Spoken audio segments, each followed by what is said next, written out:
हम अक्सर एक बात कहते हैं कि माजी की हुकूमत पर हम डाल के सारा बोझ आगे बढ़ जाते हैं। आज भी किसी को भी इस बात का एहसास नहीं है। सारे कहते हैं कि जब तक सियासी बहरान हल नहीं होगा मुल्क के मसाइल हल नहीं होंगे, लेकिन ना कोई दो कदम पीछे हटने को तैयार है, ना कोई कहीं बैठ के डायलॉग करने को तैयार है। एक जमात समझती है कि वो इस्टेब्लिशमेंट को शिकस्त देना चाहती है हर हाल में। कुछ रोज़ पहले कुछ टीवी मालकान से मीटिंग्स भी हुई फ़ौज की आला क़यादत की, जिसमें यह वाज़ेह कह दिया गया कि फ़ौज अब बर्दाश्त नहीं करेगी, क्या फ़ौज कुर्बानियाँ भी दे, दहशत गर्दी से भी लड़े और हर वक्त फ़ौज के ऊपर तनकीद हो और फ़ौज और आवाम को लड़ाने की कोशिशें जारी रहें। यह बर्दाश्त नहीं होगा। हालात किस तरफ आपको जाते दिखाई देते हैं? बहुत शुक्रिया आपका मलिक साहब, आपने याद किया बड़ी देर के बाद प्रोग्राम में अपने, और मेरा सलाम पहुंचाइए। मेरे साथी जो हैं दोनों बड़े सीनियर लोग हैं। गुजारिश ये है कि इस वक्त मुल्क के हालात जहां हैं उसकी अगर आप रूट कॉज को ढूंढने चलें तो मैं आपको कुछ ऐसे चीजें अर्ज कर देता हूं जो नहीं होनी चाहिए थी लेकिन हुई हैं। यानी मेरे नजदीक बहुत कुछ ऐसा हो रहा है जो कि नहीं होना चाहिए था लेकिन एक तसलसल के साथ हो रहा है। मिसाल के तौर पर किसी सियासी जमात, सियासी हुक्मरान को असम्बलियां नहीं तोड़नी चाहिए थी वक्त से पहले। ये काम तो हमेशा डिक्टेटरों ने किया था लेकिन हमारे यहाँ हुआ ये।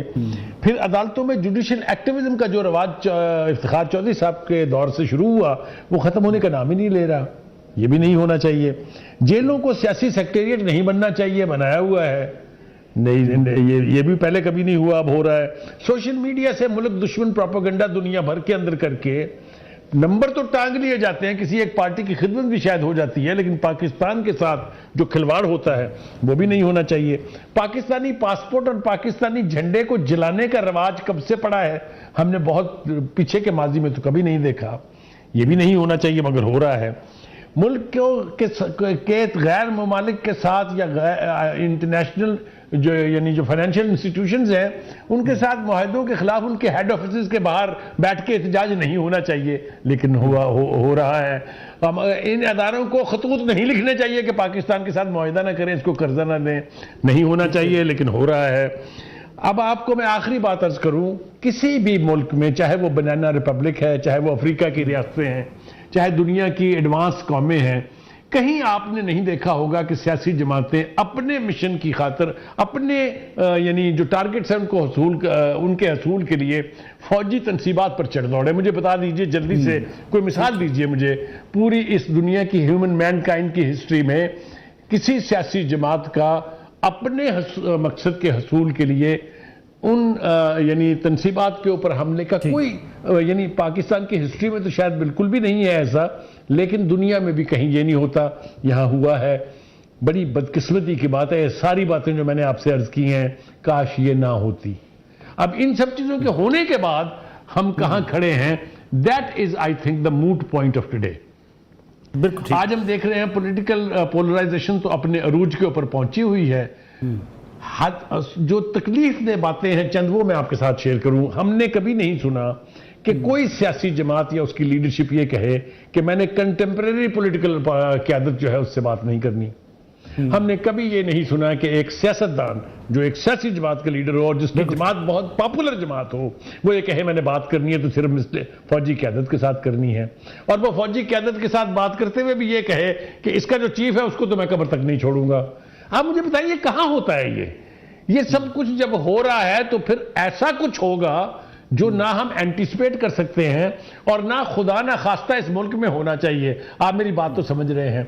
मैंने एज ए जर्नलिस्ट 2 डिक्टेटरशिप के पूरे दौर को रिपोर्ट किया हुआ है, तीसरे को मैंने वैसे सफर किया हुआ है, तो मुझसे ज्यादा कोई नहीं जानता। और मैंने ये बात हमेशा कन्विक्शन से कही है कि किसी मिलिट्री के जर्नैल में ये जुर्रत नहीं है कि वो पाकिस्तान की सियासी क़यादत पे को एक तरफ करके और खुद आके इक़्तिदार में बैठ जाए। ये मौका हमने हमेशा सियासतदानों ने हमारे उनको फराहम किया है।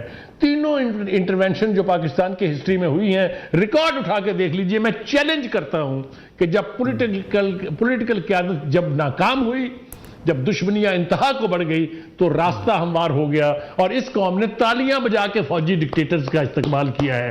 क्या ये हमारी हिस्ट्री नहीं है? बिल्कुल। क्या हम चौथी मर्तबा भी चाह रहे हैं कि ये हो? क्यों? ठीक है। अच्छा काज़मी साहब, क्या पॉलिटिकल कि अगर आप जी बुखारी साहब जी आप बताइए। चलिए अपना मैं अतर काज़मी साहब की तरफ जाना चाहता हूं। कर रहा था इसी पे जी ये कंप्लीट कर रहे हैं आप बुखारी साहब। जी प्लीज प्लीज जाइए। जी जी, अब कंप्लीट कर लें। बस मेरा आखिरी जुमला ये था कि जब इस तरह की एक्सट्रीम पोजीशंस हम ले लेंगे तो फिर पावर दैट बी, ये दुनिया में हर जगह होता है। क्या हमने नहीं देखा कि जब कैपिटल हिल के ऊपर लोगों ने चढ़ाई की तो वहां की एडमिनिस्ट्रेशन ने क्या किया? क्या वहां का ट्रंप भी दोबारा आना नहीं चाह रहा? क्या उसके इम्कानात नहीं है कि वो दोबारा आ जाए? लेकिन इसका मतलब ये नहीं था कि स्टेट फेल हो जाए। उन्होंने एक एक आदमी को चुन चुन के सजाएं दी हैं। जो जाके स्पीकर की कुर्सी पे बैठ गया था वो 18 साल के लिए अंदर गया है।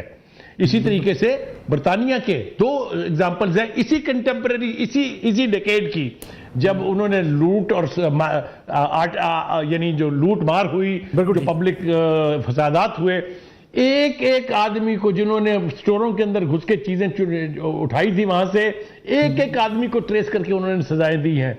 स्टेट के ऊपर चढ़ाई करने का रिवाज सियासत का तकाजा बिल्कुल नहीं है। जी ठीक हो गया। अतर काज़मी साहब, जो बुखारी साहब जिस खदशे का इजहार कर रहे हैं, क्या सियासतदान नाकाम हो चुके हैं? क्योंकि हम देखते हैं कि प्रोपेगेंडा वार बड़ी शिद्दत के साथ चलाई जा रही है। आज भी कुछ ट्वीट्स मेरे सामने पड़े हैं जिसमें कोट किया जा रहा है बुशरा बीबी साहिबा को, साबिक खातून अव्वल को, कि मेरे सामने इमरान खान साहब को मारा गया। इस किस्म का बयानिया जेल से भी आता है, तनकीद की जाती है इदारों के ऊपर। लड़ाई हमें बढ़ती दिखाई देती है। जुडिशरी एक तरफ है, एक तरफ इस्टेब्लिशमेंट है, इमरान खान साहब की पार्टी है, उनके वार हर रोज़ इस्टेब्लिशमेंट के ऊपर हैं। अब PMLN के वार जो हैं वो अदलिया के ऊपर हैं। हालात वाकई किसी नाकामी की तरफ जा रहे हैं। देखिए, इसमें 2-3 चीजें। पहली चीज ये है कि एक जो अक्सर अब हमें बार बार सुनने को मिल रहा है कि खुदा ना खास्ता कोई हादसा ना हो जाए। बार बार ये चीज कही जा रही है, मीडिया पे भी कही जा रही है, दीगर सोशल मीडिया पे भी लोग ये कह रहे हैं कि जिस तरह के हालात हैं, खुदा ना खास्ता कोई हादसा ना हो जाए। मलिक साहब, इस मुल्क में रोज हादसे हो रहे हैं। इस मुल्क में जब 90 रोज के अंदर आपने इंतखाबात नहीं करवाए तो वो हादसा था। इस मुल्क के अंदर जब आपने अदालत का फैसला नहीं माना तो वो हादसा था। इस मुल्क के अंदर 8 फरवरी का जो इलेक्शन हुआ, जिस तरीके से हुआ, वो एक हादसा था। जो इलेक्शन कमीशन ने किया, अब उसके ऊपर सुप्रीम कोर्ट ने मोहर लगा दी है कि जनाब इन्होंने हमारे फैसले की गलत तशरीह की और जिस तरह का इंतखाब करवाया वो भी एक हादसा था। मसला ये है कि हादसे यहाँ पे रोज हो रहे हैं। अब हमने ये फैसला करना है कि खुदा ना खास्ता कोई सानिया ना हो जाए। अगर हमने सानिया होने से रोकना है तो ये जो हादसे हम रोज कर रहे हैं, इनको रोकने की जरूरत है। पाकिस्तान की जो सियासी हिस्ट्री है वो बड़ी एक यूनिक सी हिस्ट्री है। देखिए, दुनिया में कहीं पे भी सुप्रीम कोर्ट पे चढ़ाई नहीं हुई। किसी मुल्क में आज तक, किसी बनाना रिपब्लिक में भी एक सियासी जमात डंडे उठा के सुप्रीम कोर्ट के अंदर नहीं घुस गई। दुनिया की तारीख में किसी बनाना रिपब्लिक में भी हुक्मरानों ने, मैं हुक्मरानों की बात कर रहा हूं, जिस तरह अज़मा बुखारी साहिबा और मोहतरमा मरियम नवाज साहिबा ने जजेस को टारगेट किया, और अज़मा बुखारी साहिबा ने तो घरेलू ख्वातीन जो जजेस की हैं उनके हवाले से जो जुबान इस्तेमाल की। क्या दुनिया में किसी भी हुक्मरान जमात के लीडरान की जानिब से आप एक भी ऐसा बयान दिखा दें? तो मेरे ख्याल में एक यूनिक किस्म की सूरत हाल है। यहाँ पे हर कोई इसमें अपना अपना हिस्सा डाल रहा है, हर कोई इसके अंदर अपना अपना जो है किरदार अदा कर रहा है। बेहतरी इसी में है कि बेहतर तरीके से चीजों को सुलझाया जाए। अब ये जो हालात हैं ये जाहिर करते हैं कि इनमें से कोई भी इतनी कैपेसिटी नहीं रखता कि उसको इस चीज का इदराक हो कि हमने चीजों को किस तरह बेहतर करना है। मेरे ख्याल में बेहतरी का एक ही तरीका कार है कि आप आइन और कानून के मुताबिक चलें। जिसका जो किरदार है उसको वो किरदार अदा करने दें। दुनिया में कहां पे होता है कि एक जमहूरी हुकूमत खड़ी होकर कहे कि हम सुप्रीम कोर्ट का फैसला नहीं मानेंगे। ये बहस शुरू हुई थी हम ख्याल बेंच से, अता बंदयाल भी चला गया, एजाजुल हसन भी चला गया, मुज़ाहिर नकवी भी चला गया, अब आपको मंसूर अली शाह से भी मसला है।